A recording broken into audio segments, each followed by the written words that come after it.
이 시간 여러분 모두에게 하나님의 말씀이 임해서 그 말씀으로 위로받고 모든 병을 고침받고 풍성한 은혜 받기를 주님의 이름으로 축원합니다. 오늘은 성령 강림 후 둘째 주일입니다. 예수 믿는 사람이라면 누구나 당연히도 성령을 받아야 합니다. 교회당에 다니는데 아직 성령을 받지 못했다면 그 사람은 아직 진짜 교인이라 할 수 없습니다. 제 얘기가 아니라 성경에 그렇게 써 있습니다. 문제는 성령이 뭔지 몰라서 내가 받았는지 못 받았는지 모르는 분들이 많다는 것입니다. 또 성령을 무슨 무당 귀신쯤으로 잘못 알고서 악한 영이나 거짓 영을 바꿔서 성령을 받았다고 착각하는 교인들도 많이 있습니다. 성령이 무엇인지 바로 알아야 우리가 진짜 성령을 받을 수 있는 것입니다. 그렇기 때문에 성령 강림절을 맞이하여 성령이 무엇인지에 대한 말씀을 전하고 있습니다. 여러분 모두가 성령 강림 절기 동안에 진짜 성령을 받게 되기를 주님의 이름으로 축원합니다. 오늘은 구약 성경 이사야서에 나오는 여호와의 영, 이것이 무슨 영인지에 대해서 말씀을 전하겠습니다. 본문 2절에 여호와의 영 곧 지혜와 총명의 영이요 라고 말씀합니다. 여호와란 이스라엘 사람들이 믿는 하나님의 이름입니다. 또한 여러분들이 믿는 하나님의 이름입니다. 하나님은 뭐예요? 이름이 아니에요. 하나님은 이름이 아니에요. 그냥 그건 신이라는 보통 명사입니다. 우리 하나님의 이름은 뭐라고요? 여호와. 그러나 진짜 하나님의 이름은 우리가 구별하려고 부르는 것이지, 진짜 하나님은 너무 크고 위대하신 분이라서 사실 이름을 정할 수는 없어요.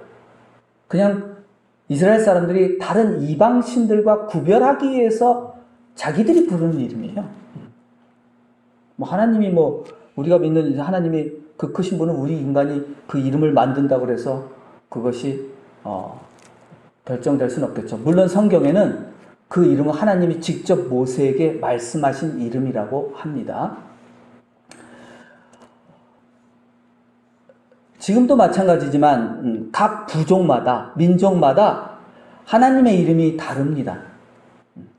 성경에 나오는 가장 유명한 이방인들, 이스라엘 사람들이 아닌 이방인들의 하나님의 이름이 뭘까요? 여러분들이 많이 들어본 두 글자 이름인데 그것을 바알이라고 합니다. 이 알이라는 말이 신이란 뜻이죠. 그래서 이슬람교에서는 뭐라고 부르죠? 알라 하죠. 그 알이 하나님이다. 그런 뜻이에요. 우리말로 번역하면. 자, 이스라엘 사람들이 믿는 하나님의 이름은 여호와, 또는 다르게 말하면 야훼, 또 다르게 말하면 야훼라고도 부릅니다. 이렇게 많이 여러 개 발음이 틀린 거는 어떻게 부르는지 잘 몰라서 그래요. 그러나 이스라엘 사람들은 감히 하나님의 이름을 부를 수 없었습니다. 하나님의 이름은 매우 거룩한 것이기 때문입니다.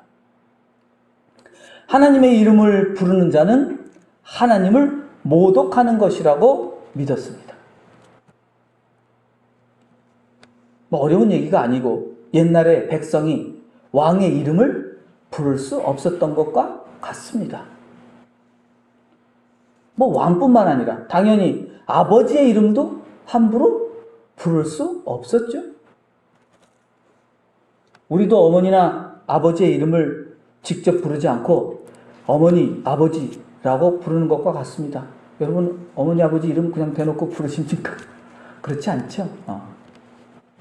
그렇기 때문에 성경에 아버지의 이름도 아니고 어머니의 이름보다 더 귀한 왕의 이름보다 더 귀한 하나님의 이름이 나오면 그 이름을 부르지 않고 뭐라고 했다고요?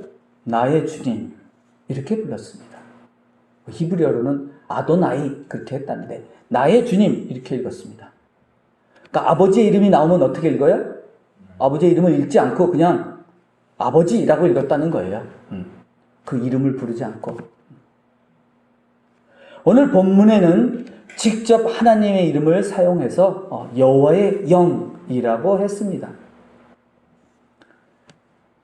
지금은 근데 뭐 그냥 불러도 괜찮다 뭐 그런 시대가 됐습니다. 그래서 부르나 안 부르나 똑같습니다. 그러나 성경에는 그 여호와라는 말이 주님이라는 말로 번역된 것도 있고 옛날 성경에는 그냥 여호와 이렇게 되어 있고 어떤 성경에는 야훼라고 되어 있고 그러나 더 중요한 것은 우리는 주님이라고 부른다 또는 아버지라고 부른다. 여러분들이 그렇게 하시면 됩니다. 여호와의 영은 다시 말하면 하나님의 성령입니다. 하나님의 성령은 간단히 줄여서 그냥 뭐라고 하죠? 성령이라고 부르는 겁니다. 여호와의 영, 곧 성령은 무엇이라고 이사야서에서 말씀합니까? 첫째로 성령은 곧 지혜와 총명의 영이라고 말씀합니다. 성령은 우리에게 지혜를 가르쳐 주시고 우리를 총명하게 하는 영이라는 뜻입니다.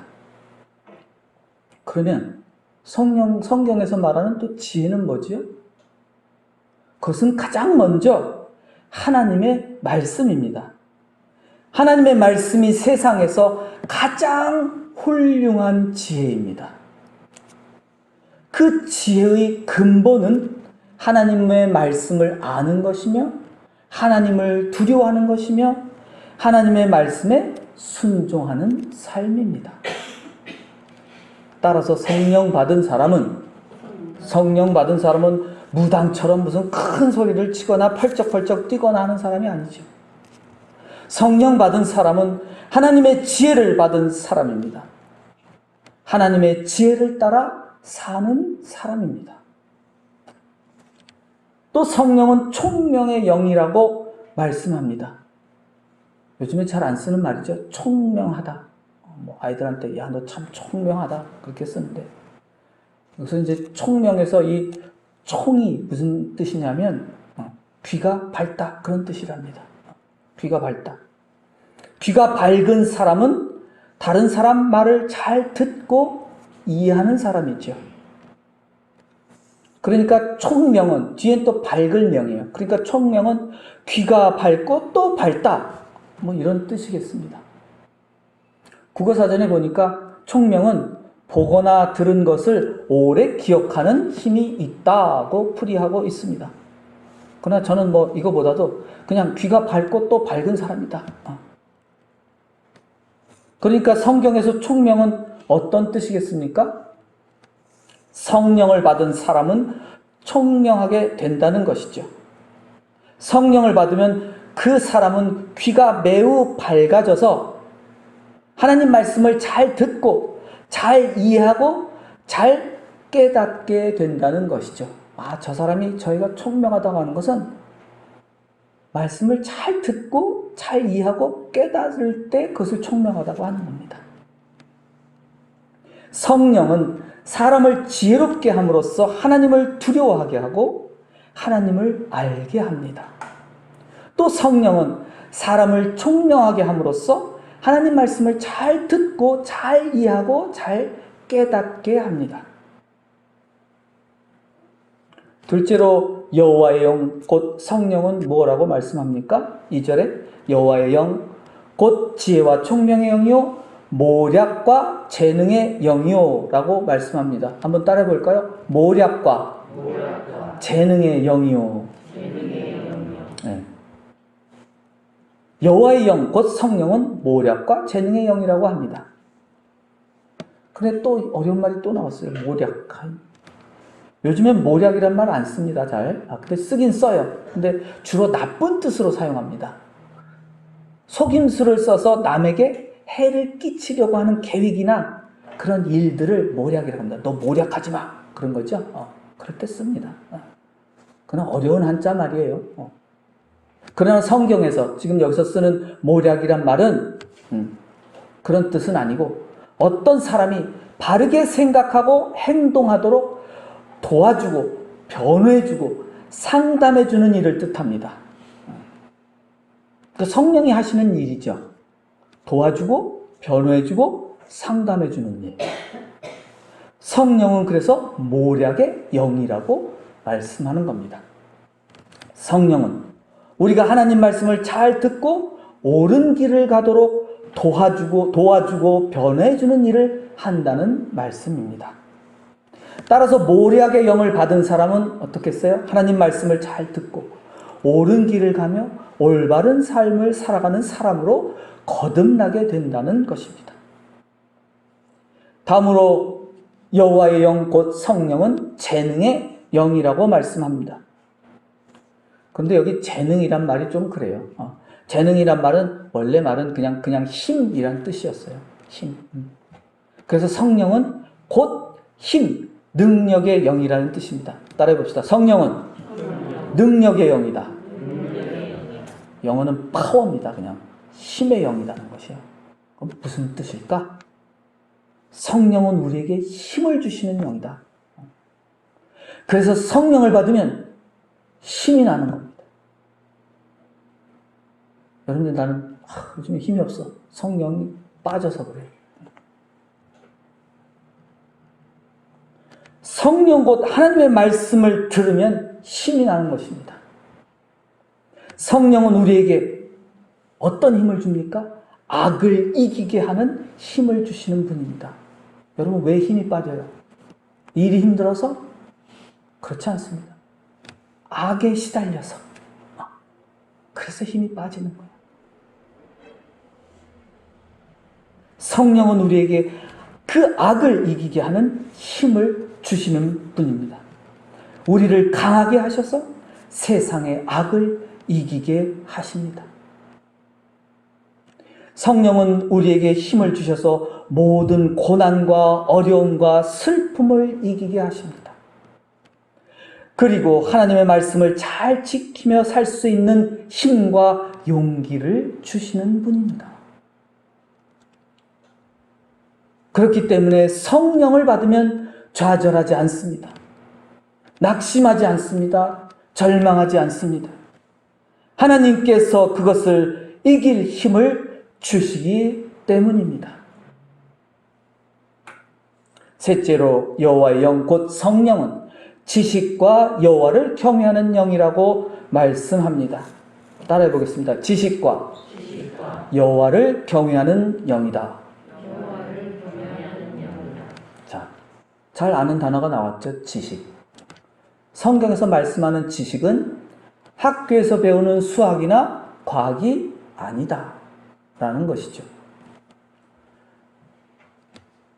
성경에서 말씀하는 지식이라는 것은 하나님의 말씀입니다. 하나님을 아는 지식입니다. 하나님을 아는 지식이란 곧 하나님의 말씀을 아는 지식이고 하나님 말씀대로 순종하며 사는 지식입니다. 교회에서는 하나님 말씀을 배우지 않고 하나님 말씀대로 순종하지 않는 사람을 무식한 사람이다 라고 말합니다. 나는 여러분 모두 성령 충만하게 받아서 하나님을 알고 하나님 말씀을 아는 지식이 넘쳐서 참으로 유식한 사람, 지혜로운 성도가 되시기를 바랍니다. 이제 마지막으로 성령의 영 곧 성령은 여호와를 경외하는 영이라고 합니다. 성령은 우리가 여호와 하나님을 두려워하게 하는 영입니다. 하나님을 두려워하는 사람이 어떤 사람입니까? 하나님 말씀을 잘 지키고 순종하는 사람은 하나님을 두려워하는 사람입니다. 여호와 하나님의 말씀을 두려워하는 사람은 악인들의 꾀를 따르지 않고 나쁜 사람들의 길에 서지 않고 오만하고 교만한 사람들의 자리에 앉지 않습니다.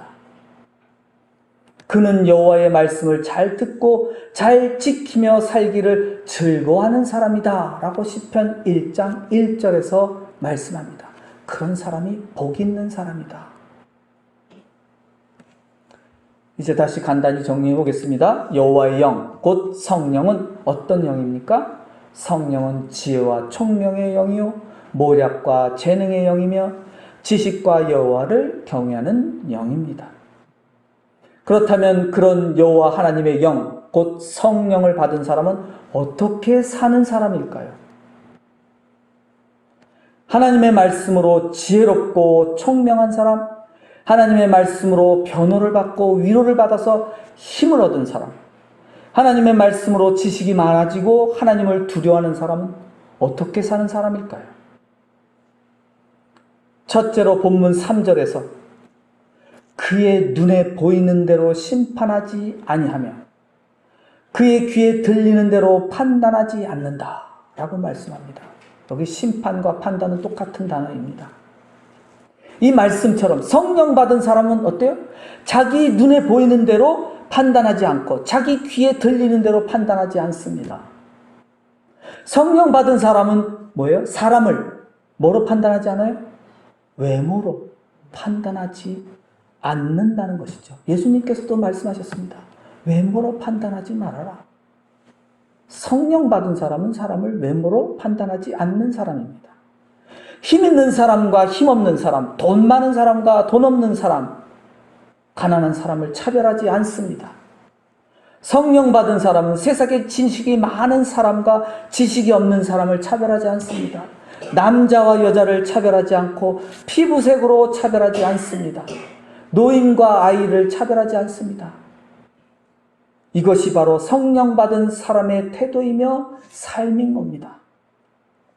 성령 받아서 지혜와 총명과 모략과 능력과 지식을 얻고 여호와를 두려워하는 사람은 한마디로 공의로 판단하는 사람입니다. 그것이 오늘 말씀 4절에 나옵니다. 성령 받은 사람은 공평하고 정의로운 판단을 하는 사람입니다. 그렇다면 어떤 사람이 세상에서 어떤 사람이 가장 먼저 성령 받아야 될까요? 이스라엘 사람 중에 누가 제일 먼저 성령 받아야 돼요? 왕. 왕이 성령을 받지 못하면 공의롭지 못할 거예요. 그럼 공의롭지 못하면 누가 죽어? 백성만 죽어나가는 거지. 힘없는 백성만 죽어나가는 거예요. 이 책은 누가 읽는 책이에요? 왕이 읽는 책이라고 그랬어요. 먼저 왕이 배우는 책. 그럼 먼저는 왕에게 하는 말이에요. 그러나 오늘날 여러분은 다 왕의 자녀들이다. 하나님이 왕이시니까. 그러니까 우리에게도 하시는 말씀인 겁니다. 성령 받은 사람은 진실로 공의로운 사람이어야 하는 것이죠. 4절에 여호와의 영 곧 성령 받은 사람은 공의로 가난한 자를 심판하며 정직으로 세상의 겸손한 자를 판단할 것이라고 말씀합니다. 이 말씀은 성령 받은 사람은 공의, 즉 공평하고 정의롭게 가난한 사람들을 보호할 것이며 정직하게 겸손한 자, 겸손한 자는 우리가 보통 생각하는 그런 겸손한 자가 아니라 낮고 천한 사람들, 억눌린 사람들을 지켜줄 것이라는 뜻입니다. 성령 받은 사람이 하는 일이라는 것이에요. 또 계속해서 여호와의 영, 곧 성령 받은 사람은 그의 입에 막대기로 세상을 치며 그의 입술의 기운으로 악인을 죽일 것이다 라고 말씀합니다. 다른 성경엔 이렇게 번역되어 있습니다. 그가 하는 말은, 성령 받은 사람이 하는 말, 하나님의 영을 받은 사람이 하는 말은 몽둥이가 돼서 잔인한 자를 치고 그가 내리는 선고는, 심판은 사악한 자를 사형에 처한다. 왕은 할 수 있죠. 왕이 공의로우면 그 입으로 악한 자를 구별해서 사형에 처할 수 있는 겁니다. 다시 말하면 성령 받은 사람은 하나님의 말씀으로 몽둥이를 삼아서 악하고 잔인한 자들을 칠 것이며 하나님의 능력으로 악인들을 심판하여 사형에 처할 것이라는 뜻입니다. 무시무시한 말씀이죠. 5절에 여호와의 영 곧 성령 받은 사람은 공의로 그의 허리띠를 삼으며 성실로 그의 몸의 띠를 삼으리라고 말씀합니다. 무슨 뜻일까요? 성령 받은 사람은 공의로운 사람입니다. 성실한 사람입니다. 성실이란 믿음이 흔들리지 않고 처음부터 끝까지 공의롭게 살며 하나님의 말씀을 지키며 사는 일이라는 것입니다. 따라서 성령 받은 사람은 공의를 굳건하게 지킬 것이며 죽을 때까지 성실하게 공의를 지키며 살 것이라는 뜻입니다. 그러면 이제 다른 이야기로 넘어갑니다. 그러면 과연 공의로운 세상은 어떤 세상일까 하는 겁니다. 그런 세상이 바로 평화로운 세상입니다. 세상이 공의로우면, 공평하고 정의로우면 뭐가 되겠어요? 평화가 찾아오는 것이죠. 이사야 선지자는 세상의 평화를 다음과 같이 말씀합니다. 6절부터는 세상의 평화를 묘사하는 그런 말씀입니다. 제가 다시 한번 읽어볼 테니 여러분들이 들어보십시오. 그때의 이리가 어린 양과 함께 살며 표범이 어린 염소와 함께 누우며 송아지와 어린 사자와 살진 짐승이 함께 있어 어린아이에게 끌리며 암소와 곰이 함께 먹으며 그것들의 새끼가 함께 엎드리며 사자가 소처럼 풀을 먹을 것이며, 다 이런 사자, 이리, 표범 이런 게 다 강자를 상징하는 거예요. 그런 자들이 약하게 된다. 젖 먹는 아이가 독사의 구멍에서 장난하며 젖된 어린아이가 독사의 굴에 손을 넣을 것이라. 독사의 굴은 악한 곳이죠. 착하고 선한 사람이 그곳에 손을 넣을지라도 상함이 없다는 뜻입니다. 내 거룩한 산 모든 곳에서 해됨도 없고 상함도 없을 것이니 이는 물이 바다를 덮은 같이 여호와를 아는 지식이 세상에 충만할 것임이니라. 아멘. 자, 이 말씀처럼 성경의 평화는 세상의 평화와 정반대라는 사실을 아셔야 합니다. 세상의 평화는 여기서 말하는 이리, 표범, 사자, 강자나 부자가 약자나 가난한 사람들을 억압하고 빼앗는 그런 평화입니다. 그래서 이루어지는 평화가 세상의 평화예요. 여러분들이 누리는 평화는 그런 평화입니다. 그런 거죠. 힘센 사람이 조용히 해! 그러면 그냥 입도 못 열고 조용하니까 평화잖아요. 그러나 그건 진짜 평화가 아니죠. 성경에서 말씀하는 평화는 강자와 부자가 약자와 빈자를 돕고 베풀어 섬기는 평화입니다. 강자와 부자가 섬김을 받는 것이 아니라 그들이 자기보다 낮고 천한 사람을 섬기며 베푸는 것이, 그래서 평화로운 것이 성경에서 말씀하는 평화입니다. 말씀 정리합니다. 여호와의 영 곧 성령은 지혜와 총명, 변호와 능력, 지식과 여호와를 두려워하는 영입니다. 그것은 우리가 하나님 말씀으로 공의롭게 판단하며 성실하게 살도록 돕는 영입니다. 성령이 하시는 일은 공의로 세상을 평화롭게 만드시는 일입니다. 성령은 공의로 세상을 화목하게 만드시는 분입니다. 따라서 우리가 성령을 받아서 하나님의 말씀을 지키며 공의롭게 살면 세상에 참된 평화가 이루어지는 줄로 믿습니다. 성령 강림 절기 동안에 여러분 모두가 여호와의 영, 곧 성령을 받아서 하나님의 말씀으로 더욱 지혜와 총명을 얻고 하나님의 말씀으로 더욱 변호와 힘을 얻고 더욱 하나님을 아는 지식을 얻고 하나님을 두려워하게 되어서 공의로 교회와 교회의 화목을 이루고 세상의 평화를 이루어가는 성도가 되시기를 주님의 이름으로 축원합니다. 기도드리겠습니다.